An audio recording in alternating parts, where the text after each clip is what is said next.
Dahil malapit ang San Vicente sa Pink Beach, naisipan namin na bisitahin muna ito bago kami umuwi.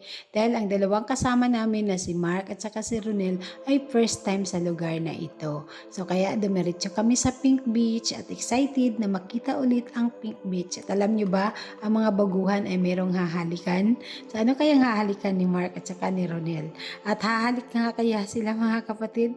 Kami nga po mga kapatid, maraming bisis nang nakapunta dito pero pabalik-balik pa rin kami dahil walang sawa po talaga kapag nakapunta ka na dito. At napakaganda po kasi ng lugar. Hindi po ito katulad ng Boracay.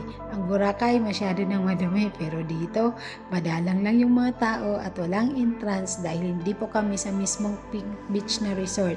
Sa katabing resort kami na walang nagpamay-ari or meron sigurong may-ari pero hindi pa ito na-develop kaya open lang ito sa lahat.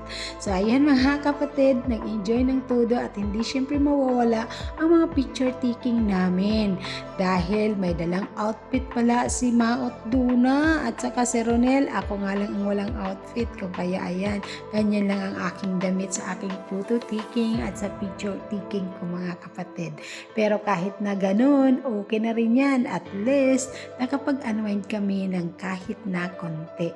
Meron nga kaming plano na babalik kami ngayong April or May dahil bakasyon. Kaya kung sino ang gustong sumama, comment down below, magpalista na kaagad. Basta maghati-hati lang tayo sa gasolina sa motorboat.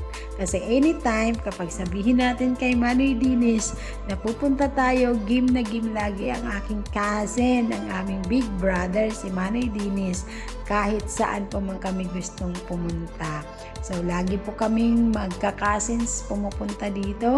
At ngayon, iwan ko, hindi ko na mabilang kung pang ilang bisis ko na ba nakapunta sa Pink Beach na ito. Medyo may kalayuan sa aming lugar, siguro mahigit 2 hours ang biyahe mula sa San Juan papunta dito sa Pink Beach. Pero kapag nanggaling ka ng San Vicente ay 30 minutes lang po ay siguradong makakarating ka. Hanggang sa pag-uwi ay dala namin ang ligaya.